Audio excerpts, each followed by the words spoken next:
අනතුනා ඔබතුමාගේ කාරණාව කතා. Thank you, Honorable Speaker.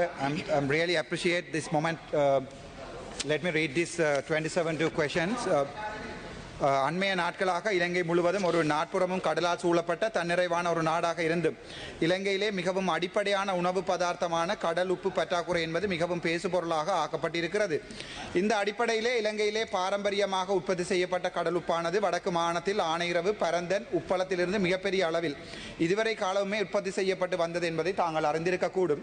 அந்த அடிப்படையில் அண்மையில் மக்களால் ஊழலுக்கு எதிரானவர்கள் என்று நம்பப்படுத்தப்பட்டு ஆட்சிக்கு வந்த தங்களுடைய முக்கியமாக பாராளுமன்ற உறுப்பினர்கள் தெற்கிலிருந்து வந்த உங்களுடைய அரசாங்கத்தின் பாராளுமன்ற அமைச்சர்கள் மற்றும் உறுப்பினர்கள் இலங்கையிலிருந்து வெளிநாடுகளுக்கு பரந்தன் உப்பளத்திலே உப்பினை உற்பத்தி செய்து ஏற்றுமதி செய்ய போவதாக அண்மைய காலங்களில் தெரிவித்திருந்தது குறிப்பிடத்தக்கது.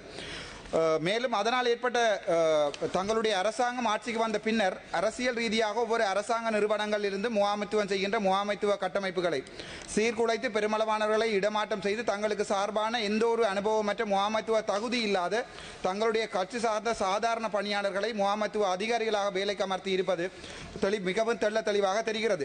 அதனால் ஏற்பட்ட தொழிலாளர் போராட்டம் இப்போது 6வது நாட்கள், நான் நினைக்கிறேன் இப்போது 12வது நாட்களாக பரந்தன் உப்பளத்திலே நடைபெற்றுக் கொண்டிருக்கிறது என்பதை பொதுமக்களுக்கு தெரிவிக்க வேண்டிய கடமைக்கு உள்ளாகி இருக்கிறேன். அந்த உப்பளத்து தொழிலாளர்களை மிக கேவலமாக நடத்தப்படுவதாகவும் அதேவேளை தொழிலாளர் தொழில் விதிமுறைகளுக்கு இன்றியமைவாறு இல்லாதவாறு பலவந்தமாக உப்பளத்திலிருந்து போலீசாரின் உதவியுடன் அராஜகமாக வெளியேற்றப்பட்டிருப்பதும் அதே நேரம் மேலும் 12 நாட்களுக்கு மேல் அந்த தொழிலாளர்களுக்கு வேலை வாய்ப்பு மறுக்கப்பட்டிருக்கிறதாகவும் பொதுமக்களால் தெரிவிக்கப்பட்டிருக்கிறது. கைத்தொழில் மற்றும் தொழில் முயற்சி ஆண்மை அமைச்சர் என்ற ரீதியில் தங்களால் பின்வரும் விடயங்களை தெளிவுபடுத்த முடியுமா என்பதை தயவு செய்து இந்த மேலான சபைக்கு தெளிவுபடுத்தவும். முதலாவது கேள்வி, ஆனையிறவு உப்பளம் பாரம்பரிய உற்பத்தி செய்து வந்த உப்பினை ரஜ உப்பு என்ற பெயர் மாற்றியதற்கான காரணம் என்ன? இது தமிழர்கள் மீதான திட்டமிட்ட அடக்குமுறை ஒன்றின் வடிவமா? இரண்டாவது, ஆனையிறவு உப்பளத்தில் 2024ஆம் ஆண்டு உற்பத்தி செய்ததை விட இன்றைய தினம் உற்பத்தி செய்யப்படுகின்ற உப்பின் அளவு மிக குறைவானது என்பது உண்மை, இதை தாங்கள் ஏற்றுக்கொள்கிறீர்களா? மூன்றாவது, ஆனையிறவு உப்பளத்தில் தங்களுடைய அரசாங்கத்தால் 3 மாதங்களுக்கு முன்னராக முகாமைத்துவ மாற்றம் ஒன்று செய்யப்பட்டுள்ளது என்பதை தாங்கள் ஏற்றுக்கொள்கிறீர்களா? நாலாவது, அவ்வாறான இடமாற்றலுக்கு தொழிலாளர்கள் எதிர்ப்பு தெரிவித்த போது கடந்த 6 நாட்களாக, இப்போது 12 நாட்கள் ஆகிறது, வேலை செய்து வந்த தொழிலாளர்கள் பணியிலிருந்து நிறுத்தப்பட்டு ஆனையிறவு உப்பளத்தில் தற்போது உற்பத்தி செய்யப்படுகின்ற உப்பு மிகவும் குறைந்துள்ளது அல்லது முற்றிலும் இல்லாமல் போயுள்ளது என்பதை ஏற்றுக்கொள்கிறீர்களா? ஐந்தாவது, தற்போது நாட்டில் உப்பினை பிறிதொரு நாட்டிலிருந்து இறக்குமதி செய்வதற்கு அமைச்சரவை அனுமதி அளித்திருக்கிறது என்பதை உறுதிப்படுத்த முடியுமா? ஆறாவது, தொழிற்சங்கங்களால் உருவாக்கப்பட்ட தங்களுடைய அரசாங்கம் இப்போது தொழிலாளர்கள் மீது மிகவும் கேவலமான ஒரு அடக்குமுறை ஒன்றினை கட்டவிழ்த்து விட்டிருக்கிறது என்பதையும் அதற்குரிய மிகச்சிறந்த உதாரணம் ஆனையிறவு உப்பளத்தில் தொழிலாளர்கள் வெளியேற்றப்பட்டு இருக்கிறார்கள், அவர்களுடைய தொழில் மறுக்கப்பட்டு இருக்கிறது என்பதை தாங்கள் ஏற்றுக்கொள்கிறீர்களா? ஏழாவது, உடனடியாக தொழிலாளர்களை மீண்டும் சந்தித்து அவர்களுடைய கோரிக்கைகள் நியாயமானது என்பதை ஏற்றுக்கொண்டு ஆனையிறவு உப்பளத்தில் உப்பு உற்பத்தி செய்யப்படுவதை சாதாரண நிலைக்கு கொண்டு வர முடியுமா? எட்டாவது, இலங்கையில் உப்பு உற்பத்தி படுமோசமாக தங்களுடைய ஆட்சி காலத்தில் குறைவடைந்து இருக்கிறது என்பதை ஏற்றுக்கொண்டு ஆனையிறவு உப்பளத்தினை மறுபடியும் சாதாரண நிலையில் இயங்க வைக்க முடியுமா? அங்கே வேலை செய்கின்ற தொழிலாளர்களை மரியாதையுடன் நடத்துகின்ற அதேவேளை அடிப்படையான வசதிகளை தங்களால் ஏற்படுத்தி கொடுக்க முடியுமா என்று மட்டுமே கேட்கிறேன். நன்றி. நான் 2023 வேலைக்கு வந்தேன். என்னோட இபிஎஃப் நம்பர் வந்து 506. இப்போ ஒரு வதந்தி கிளம்புதாமா, காசுகள் அக்கௌண்ட்டுக்கு போட்டிருக்காமாம் செய்யறேன்னு சொல்லி, அது பிரச்சனை இல்லை. அந்த வதந்தி எப்படி வருதாக இருந்தால், அதாவது வந்து இந்த ஆர்ப்பாட்டத்துக்கு தலைமை தாங்கிறது மிஸ்டர் கயன். அப்ப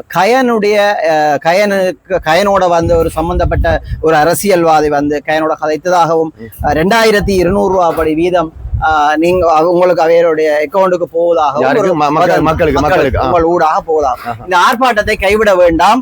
இந்த ஆர்ப்பாட்டத்தை நீங்கள் முன்னெடுத்து செல்லுங்கள். உங்களுக்குரிய சம்பளங்களை நாங்கள் எங்க வேலை பார்த்தாலும் சம்பளம் தான் அப்படி என்ற ஒரு தொனியில இந்த வதந்தி போய்கொண்டிருக்கிறது. இதுண்ட உண்மை தன்மை என்ன? வதந்தி நிறைய வதந்தியில் ஒரு போராட்டம் ஒண்ணு வந்துச்சுன்னா நண்பா, வதந்திகள் வந்து நிறைய வரும். சரியா? உண்மையான போராட்டங்களுக்கு வதந்தி வந்தே ஆகும். இப்போ ஒரு சின்ன ஒரு இது உண்மையை பார்லிமெண்டத்துல அர்ஜுனான்றவர் சொல்றாரு. அந்த அர்ஜுனா சொல்லும் போது அதை பின்னுக்கு இருக்கிறவங்க, அதாவது கைத்தொழில் அமைச்சருக்கு பின்னுக்கு இருக்கிறவங்க நக்கலா எப்படி சிரிக்கிறாங்கன்னு பாத்தீங்களா? அவன் உண்மை சொல்றானா பொய் சொல்றாரான்னு சொல்லி இறங்கி வந்து பார்த்தாதான் தெரியும். எங்கேயோ ஒரு கொழும்புல நின்றுகிட்டு இங்க வந்து பார்க்கவும் இல்லை, விசிட் பண்ணவும் இல்லை, ஊழியருக்கு என்ன பிரச்சனைன்னு சொல்லல, எதையுமே பார்க்கல. ஆனா சிரிக்கிறாங்க. எவ்வளவு கேவலமான செயல் பாத்தீங்களா இந்த சிரிப்பு? ஆனா சிரிப்புக்கு இப்ப இல்லை. இவங்க நினைச்சிட்டு இருக்காங்க என்ன தெரியுமா, இந்த 5 வருஷம் ஆட்சி இதுல நம்ம எவ்வளவுக்கு சம்பாதிக்க முடியுமோ அவ்வளவு சம்பாதிச்சிடலாம், அதுக்கு பிறகு பார்க்கலாம். இவங்க எல்லாத்தையும் மறந்து போயிடாத நினைக்கிறாங்க. ஒருத்தன் கூட இந்த ஆணவ பிரச்சனை மறக்க மாட்டான். ஒருத்தன் கூட மறக்க மாட்டான். எங்களைய வந்து கரைபடிஞ்ச கை நீங்க சொல்லிட்டீங்க. எங்களுக்கு அதான் எங்கட எக்கோனை நீங்க செக் பண்ணி பார்க்கலாம். எங்கட உரிமை இதெல்லாம் ஒரு சில்லியான கதை. இவனை சொல்றதெல்லாம் எங்களுக்கு துடிக்குது. இவனை சொல்றதெல்லாம் இவனும் யாருங்க சொல்றதுக்கு? இவனை வந்து பார்த்தாங்களா? எவன் இருக்கான்? எவன் வந்து பார்த்தானா? இவன் அந்த மனுஷன் கத்திட்டு இருக்கான் உள்ள உட்காந்துட்டு பக்கத்துல உள்ள இங்க நாங்க ஓட்டு போட்டு தேர்வு செஞ்சு அங்க அனுப்பியிருக்கோம். அந்த ஓட்டு போட்டோம் இல்லையே, ஓட்டு போட்டு தேர்வு செஞ்சு உடனே அனுப்பியிருக்கோம். ஆனா அவனும் அவனோட சேர்ந்து சிரிச்சிட்டு இருக்காங்க. அவன் இவனு சொல்லும் போது எங்க ஆதங்கம் மன்னிக்கணும், சிரிச்சிட்டு இருக்காங்க. எழும்பி குரல் கொடுக்கலாம் தானே, என்ன பிரச்சனை குரல் கொடுக்கலாம் தானே, ஏன் கொடுக்கல? அப்படின்னா என்ன ஆதாயம் எங்க இருக்கோ அங்க. அப்ப யார் கல்ல பஸ் விட்டாங்களா? இங்க பஸ்ஸை காட்ட சொன்ன பாப்போம். வடிவேல் சொன்ன மாதிரி தான் இருக்கும் கிணத்த காணம்னு. இந்த பஸ்ஸை வந்து பார்த்ததோட எங்கடா பஸ்ஸை காணம்னு தேட போறாங்க. பாவம் அந்த மனுஷனுக்கு ஒன்றும் தெரியல போல இருக்கு. மறைக்கிறாங்க நிறைய விஷயங்கள். நீங்க வேற கேள்வி. அந்த உங்களுடைய இந்த உப்பளத்தில் இருந்த பேர் வேப்பு சம்பந்தமாக இனவாதத்தை தூண்டும் விதமாக நடந்து கொள்கிறார் அர்ஜுனா என்ற ஒரு குற்றச்சாட்டு அர்ஜுனா மேலே வந்து கொண்டிருக்கிறது. ஐயா, இன்றைய நாளிலே உங்களுக்காகத்தான் ஆஜராக இருக்கிறார் அர்ஜுனா அவர்கள். நிறைய தமிழ் எம்பிமார் அங்க இருந்த போதும் அர்ஜுனா மட்டுமே தான் அந்த இடத்திலே ஆஜராக இருக்கிறார். இன்றைய நாள் அவருக்கு அதாவது எங்களுடைய சகோதர மொழி பேசுகிறவர்களால் அவருக்கு நிறைய இடைஞ்சல்கள் வந்து கொண்டிருக்கிறது. இது சம்பந்தமாக ஒரு கருத்து என்ன ஐயா? இப்ப இந்த ஆணையரவு உப்புன்னு மாத்துறதுல அவங்களுக்கு என்ன பிரச்சனை இருக்கான்னு தெரியல. பிரபாகரன் பேரா வைக்கிறியா அதுன்னு சொல்லி நிறைய வார்த்தைகள் சொல்றாங்க, நிறைய கொச்சப்படுறாங்க. நான் பெத்த பிள்ளைக்கு நான் தான் பேர் வைக்க முடியும். அதான் உண்மை. நான் பெத்த பிள்ளைக்கு நான் தான் பேர் வைக்க முடியும். இது என்னோட இடம். நான் வந்து அம்மாந்தோட்டையிலயோ இல்ல கொழும்புலயோ வந்துட்டு பேரை மாத்து நான் சொல்லலையே. என்னுடைய இடத்துல என்னுடைய தமிழ் பேரவை ஆணையர்ன்ற பேரு. ஆணையர்ன்ற பேரை வச்சா எத்தனை கொம்பினி வீழ்ச்சியடையும்ன்றது அவங்களுக்கு தெரியும். ஏன்னா ஆணையரோட உப்புக்கு அவ்வளவு மதிப்பு கூட. ஏன் ஆணையர் உப்புன்ற வைக்கிறதுக்கு நீ பயப்படுற? நீ பை இதானே இவ்வளவு கோரிக்கை வையா. நான் பெத்த பிள்ளை. இப்ப ஒரு பேச்சுக்கு கிறிஸ்டினா இருக்கலாம், இஸ்லாமியத்தவர்களா இருக்கலாம், இல்ல ஹிந்துவா இருக்கலாம், சரியா? அவங்க மதம் சார்ந்துதான் பேர் வைப்பாங்க. இப்ப நான் போய் நின்னுக்கிட்டு நீ எதுக்கு ஹிந்து பேர் வைக்கல, நீ எதுக்கு முஸ்லீம் வைக்கல கேட்க முடியாது. என்னுடைய இடமப்பா, என்னுடைய ஆணரவு, என்னுடைய ஆணரவுக்கு ஏன் பேரை வைக்கிறது? உனக்கு என்ன பிரச்சனை? நாங்க திருப்பி கேட்கிறோம், உனக்கு என்ன பிரச்சனை? இதுக்கு நீங்க சொல்லுங்க முடிவு. அதை இனவாதத்தை தூண்டுறதாக. என்ன இனவாதம்? இதுல என்ன இனவாதம் இருக்கு? ரஜலுன்னு வச்சிருக்கலாம் தானே. ஏன் ரஜலுன்னு வைக்கணும்? இடத்துல வைக்க வேண்டியதானே. ஏன் ரஜலுன்னு வைக்கணும்னு கேட்கிறேன். ஆண்டாண்டு காலமா ஆணையரவு எலிவன் பார்ட்ஸ். ஆண்டாண்டு காலமா என்ன ராவணன் காலத்துல கூட, என் முப்பாட்டன் ராவணன் காலத்துல கூட இதுக்கு பேர் ஆணையரவு தான். இந்த ஆணையரவை வந்து நீ என்னத்துக்கா நீ மாத்தணும் சொல்லி நீ என்னத்துக்கா நீ பாடுபடுற? அப்ப என்னட்ட இனவாதம் இருக்கா? உன்னட்ட இனவாதம் இருக்கா? என்னட்ட இனவாதம் இருக்கா? உன்னட்ட இனவாதம் இருக்கா? அப்ப உங்கள்கிட்ட தான் இனவாதம் இருக்கு, எங்கள்கிட்ட இல்ல. நாங்க கேட்கறது யார? எங்களை பழைய சிங்கள மேனேஜரை தான் கொண்டு வான்றோம். யார்கிட்ட இனவாதம் இருக்கு? சிங்கள மேனேஜரை கொண்டு வா. எங்க தமிழ் மேனேஜர் வேணான்னு தானே சொல்றோம். ஐயா, வழி தெரிஞ்சவன் தான் எனக்கு தலைவன். என்னுடைய வழி தெரிஞ்சவன் தான் எனக்கு தலைவன். எனக்கு என் வழி தெரிந்தவன் எனக்கு தலைவனா வந்தா சந்தோஷப்படுவேன். அதனால எங்க மேனேஜரை கேட்கிறோம். இந்த காசு கொடுத்துட்டு அரசியல் நடத்துறது அது உங்களுக்கு தான் தெரியும். அரசியல் திமிங்கலம், அரசியல் முதலைகள் அவங்களுக்கு தெரியலாம். என்ன தெரியலாம்? காசை வாங்கிட்டு எவன் பின்னுக்கு போகணும், காசை வாங்கிட்டு என்ன செய்யணும், மக்கள் மண்டை எப்படி கழுவணும்ன்றது உங்களை மாதிரி ஆட்களுக்கு தான் தெரியும். எங்களை மாதிரி ஆட்களுக்கு அதெல்லாம் தெரியாது. கஷ்டப்பட ஓட்டு போடுற மக்களுக்கு அதெல்லாம் தெரியாது. வேற கேள்வி கேட்கலாம். இல்ல நீங்க இப்ப இந்த நேரத்திலே பார்த்தாலும் அவர் வந்து ஒரு அதாவது இங்க நடக்கிற முகாமத்துவம் சரியில்லை என்றுதான் உங்களுடைய குற்றச்சாட்டு. வேற ஒரு நல்ல ஒரு முகாமைத்துவத்துவம் தெரிந்த ஒரு அனுபவம் வாய்ந்தவரை இந்த இடத்திலே கொண்டு நிறுத்த சொல்லிதான் உங்களுடைய போராட்டமாக இருக்கு. உண்மை. அந்த வகையிலே அந்த கைத்தொழில் அமைச்சருக்கு இது சம்பந்தமான ஒரு குற்றச்சாட்டுகள் நீங்கள் அனுப்பினீர்களா, அல்லது கைத்தொழில் அமைச்சரை நேரடியாக வந்து எங்களுடன் கலந்து ஆலோசிக்கும்படி ஒரு பகிரங்கமான அறிவித்தலை இதுவரைக்கும் விட்டிருக்கிறீங்களா? ஐயா, கச்சேரி மூலமாக கடிதம் அனுப்பினாலே எல்லாரும் மூலமாக போகும்னு அர்த்தம். உண்மையா பொய்யா? கச்சேரி மூலமா நாங்க போயிட்டு கடிதம் கொடுத்துட்டு வந்தாச்சு. அப்ப அது அவங்களுக்கு காது கட்டி இருக்காதா? மீடியாக்கள் ஃபுல்லா வந்து எங்கள்கிட்ட வந்து எல்லாம் எடுத்துட்டு போயிருக்காங்க. அவங்க காதுக்கு போயிருக்குமா இல்லையா? 10ஆவது நாள் இன்னைக்கு போராட்டம் பண்ணியிருக்கோம். அவங்களோட காதுக்கு போயிருக்குமா இல்லையா? முகமது மேனேஜருக்கு நாங்க கடிதம் கொடுத்திருக்கோம், காதுக்கு போயிருக்கோம். ஜிஎம் வந்து எங்களை சந்திச்சு காய்ச்சிருக்காரு, காதுக்கு போயிருக்கோம் இல்லையா? என்ன அவருக்கு மட்டும் காரணம் அவருக்கு காது கேட்கலையா அவருக்கு? ஆனா இப்படி ஒரு குற்றச்சாட்டு ஒன்று வருகிறது சொன்னால், நீங்கள் சுமத்தப்படுற உங்கள் இந்த ஆர்ப்பாட்டக்காரர்களால் சுமத்தப்படுகிற ஒவ்வொரு குற்றச்சாட்டுக்கும் ஆக்கபூர்வமானதும் ஆதாரபூர்வமான ஆதாரங்கள் இல்லை என்ற ஒரு குற்றச்சாட்டு அவையல் ஊடாக. ஒரு பெண்களை வந்து போடி வாடின்னு ஒரு பாத்திகளை உப்புழுத்துட்டு இருக்கும் போது இப்ப இவர் இருக்காரு, இவரை நான் போடான்னு சொல்லிடுறேன், உடனே எடுத்து வீடியோ எடுக்க முடியுமா? ஆதாரம் என்ன ஆதாரம்?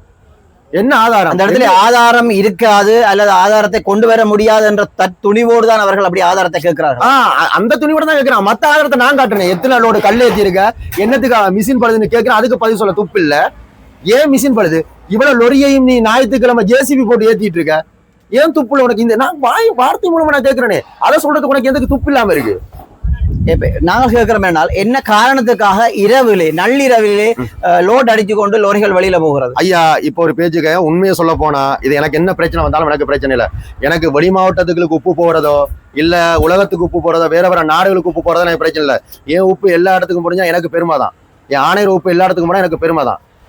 இந்த ஃபேக்டரி சின்னது ஒரு 20 நாளா ரன் ஆகிட்டு இருந்துச்சு, ஓடிட்டு இருந்துச்சு. அதுக்கப்புறம் போல சின்ன ஒரு டயர் பிடிச்ச சத்தம் மாதிரி கேட்டுச்சு. இன்னொரு 1 மாசம் ஆகுது, என்ன செஞ்சு முடிக்கல. இவ்வளவு பெரிய ஃபேக்டரியில 1 மாசமா ஒரு சின்ன ஒரு இதை பூட்ட முடியல, பொருத்த முடியலன்னா அப்ப என்னன்றத நீங்க மீடியாக்காரங்க தான் நீங்க அவங்கள்ட்ட கேள்வி கேட்கணும். ஏன்னா எங்களுக்கு தெரியாது. சரியா? நாங்கள் பலமுறை இது சம்பந்தமாக முனைந்து தோல்வியே எங்களுக்கு வந்து சேர்ந்தது. அவருடன் நேரடியாக சந்தித்து கதைப்பதற்கான டைம் தரும்படியாக கேட்டிருந்தோம். இதுவரை நேரமும் டைம் தரவில்லை. நாங்க உண்மையான ஆட்கள் எல்லாருக்கும் நாங்க கொடுத்துட்டு இருக்கோம். எங்களோட பிரச்சனையை நாங்க எல்லாருக்கும் சொல்லிட்டு இருக்கோம். ஏன் அவர் கொடுக்க தயங்குறார்? ஏன் ஜிஎம் கொடுக்க தயங்குறாரு? அவங்கள பிள்ளை இருக்கு. அப்ப இதுக்கு மேல என்ன எவிடன்ஸ் தேவை? 10 நாளா நீங்களும் வந்து போராடுறீங்க. அவரோட கதைக்கணும், அவர்கிட்ட பேட்டி எடுக்கணும், உங்களோட பிரச்சனையில சொல்லுங்கன்னு சொல்றீங்க. எல்லாம் சொல்லு. ஏன் உங்கள்ட்ட அவரு கொடுக்கறதுக்கு எல்லாம் தயங்கணும்? சொல்லுங்க பாப்பா. எங்கள்கிட்ட பொய்யலப்பா. முதுகுல பாரம் இருந்தாதான் காடு நுழைய பயம். நேற்றைய நாளிலே நீங்கள் யாழ்ப்பாணம் சென்று மனித உரிமை ஆணைக்குழுவிடம் முறைப்பாடு செய்வதாக அறிந்திருந்தோம். அது சம்பந்தமாக என்ன முறைப்பாடு, எந்த தலைப்பின் கீழ் இந்த முறைப்பாடுகளை மேற்கொண்டிருக்கிறீர்கள்? நாங்க வந்து எங்களோட கோரிக்கைகள், நாங்க என்னென்ன பதாகையில வச்சிருக்கோமோ கோரிக்கைகள், அத்தனை கோரிக்கைகளையும் நாங்க முன்வைத்து எங்களோட முகமைத்தாளர் அவரோட தகாத அந்த பேச்சுவார்த்தைகள், அது அப்புறம் போல அவரையும் வந்து வழக்குகள் சம்மந்தப்பட்டு அவங்க கதைக்கணும், அவங்கள வந்து கேட்டு விசாரிக்கணும். விசாரிச்சு மக்களுக்கு நல்ல ஒரு முடிவு, 10ஆம் நாள் போயிட்டு இருக்கு, நல்ல ஒரு முடிவு தரணும்னு சொல்லி அவங்கள்ட்ட நாங்கள் கடிதம் மூலமாக கொடுத்துட்டு வந்திருக்கோம். என்ன பதில் கூறினார்கள்? பதில் கூறினால் உடனடியாக நாங்கள் இதை எடுப்போம்னு சொல்லி ஒரு என்ஜிஓ மூலமாக தான் நாங்கள் வந்து அதை வந்து பதிவு செஞ்சிருந்தோம். அந்த நேற்றைய நாளில் இதுக்கு முதலில் அண்மை காலத்திலே உங்கள் இதில் சம்பந்தப்பட்டவர்கள் இருவர்களுக்கு கௌரவ மண்டலிய வழக்குகள் தொடுக்கப்பட்டிருக்கிறாங்க. அந்த வழக்கு சம்பந்தமாக கூற முடியுமா? இல்லை, எனக்கும் ரமணன் சொல்லி ஒரு ஆளுக்கு வழக்கு தொடர்பட்டிருந்துச்சு. அதில் வந்து நாங்கள் போனோம். எல்லா லாயர்ஸும் எழும்பி எங்களுக்காக வாதாடினாங்க. ஒரு 3/4 மணி நேரம் மட்டும் அந்த வாதாட்டம் போயிட்டு இருந்துச்சு. போன இடத்துல வந்து நிறைய நேரம் யோசிச்சு நிறைய நேரம் கலந்துரையாடல். 27ஆம் தேதி எங்களுக்கு தீர்ப்புன்னு சொல்லி 27ஆம் தேதி கொடுத்துருக்காங்க. 27ஆம் தேதி நாங்கள் போகணும். 27ஆம் தேதி என்ன சொல்லுவாங்கன்னு தெரியல. அதுக்குள்ளே எல்லா உப்பும் போயிடும் எங்களுக்கு அரைக்கிறதுக்கு. அதுக்கப்புறமா நாங்கள் உப்பு இழுத்து அதை பதப்படுத்தி அதுக்கப்புறமா தான் அரைக்கிறதுக்கு உள்ளே கொண்டு வரணும். அதுக்கப்புறம் எத்தனை நாட்கள் ஆகும்ன்றது தெரியல. இந்த போராட்டம் போயிட்டு இருக்கு, என்ன நடக்குன்றும் தெரியாமல். இந்த 10வது நாள் தொடர் போராட்டத்துக்கு மத்தியிலும் இந்த நிமிடம் வரைக்கும் உங்களுக்கு அரச தரப்பில் இருந்தோ அல்லது உங்களுடைய துறை சார்ந்த தரப்பில் இருந்தோ ஏதாவது தகவல் வந்திருக்கிறதா? இது வரைக்கும் ஒரு தகவலும் வந்தது ஒன்றும் வரல. அந்த பார்லிமெண்டத்துல எங்களை கொச்சப்படுத்துற மாதிரி கதைக்கிறதான் பெரிய ஒரு வருத்தமா இருக்கு. அதான் தகவலா எங்களுக்கு வந்து. அந்த கொச்சப்படுத்திய நபருக்கு நீங்கள் என்ன சொல்ல விரும்புகிறீர்கள்? ஐயா, நீங்க வந்து எதையுமே வந்து விசாரிச்சு, கண்ணால் காண்பது போய் காதால் கேட்பது தீர விசாரிப்பதை மெயின்னு சொல்லுவாங்க தெரியுமா? அதே மாதிரி நீங்க வந்து எங்கள்ட்ட தீர விசாரிச்சு நீங்க பார்லிமெண்ட்ல காய்ச்சிருந்தா நாங்க ரொம்ப சந்தோஷப்பட்டிருப்போம். எங்க மேல பிழை இருந்தா கூட நாங்க சந்தோஷப்பட்டிருப்போம். ஆனா எங்கள்ட்ட ஒண்ணுமே விசாரிக்காம கொள்ளாம நீங்க கதைச்சது, நீங்க ஒரு கைத்தொழில் அமைச்சர், நீங்க எவ்வளவு ஒரு பெரிய பதவியில இருக்கீங்க. ஆனா ஒரு எப்படி சொல்றது, உண்மையாலுமே ஒரு கேவலம் கட்ட செயல் ஐயா. நீங்க வந்து இதை வந்து முறைப்படி கையாண்டு இருந்தா நாங்க சந்தோஷப்பட்டிருப்போம். நீங்க வந்து பெரிய பெரிய தவறு நீங்க செய்தது, உண்மையாலுமே பெரிய தவறு. விசாரிக்காம கொள்ளாம நீங்க எங்களை பத்தி காய்ச்சது பெரிய தவறு. பஸ் விட்டுன்னு சொன்னது, அதுக்கு பிரபாகரண்ட பேர் வைக்கும், அது நிறைய வார்த்தைகள் நீங்க சொல்லியிருக்கீங்க, தப்பு. அடுத்தது 3வது வந்து கிளிநொச்சி மேனேஜரை மாத்திட்டு யாழ்ப்பாண மேனேஜரை கொண்டு வரணும்னு சொல்லி இருக்கிறது யாழ்ப்பாணத்து மேனேஜர். சரியா? அது முக்கியமானது. இது ஒண்ணு இருக்கிறார், அது கூட அவருக்கு தெரியல. யாழ்ப்பாணத்து மேனேஜரா கிளிநொச்சி மேனேஜரான்னு கூட தெரியல. அப்ப என்ன கைத்தொழில் அமைச்சர் அவர்? அவர்கிட்ட கையில இருக்கிற டாக்குமெண்ட் பொய்யான டாக்குமெண்ட் இருக்கு ஐயா. அவருக்கு வந்து ஏதாவது பொய்யான யார் கொடுத்தாங்கன்னு தெரியல. ஆனா அதையும் எங்கள்கிட்டையும் விசாரிச்சுட்டு அவரும் விசாரிச்சுட்டு பேசியிருக்கணும். யாரோ ஒரு ஆள் சொல்றான்னு சொல்லி சடார்படான்னு கதைக்க முடியாது ஐயா. யாரோ ஒரு ஆள் சொல்றான்னு சொல்லி சடார்படான்னு கதைக்க முடியாது. அவர் தீர விசாரிச்சிருக்கணும். இது செய்தது மிகப்பெரிய தவறு. அவர் செய்தது மிகப்பெரிய தவறு.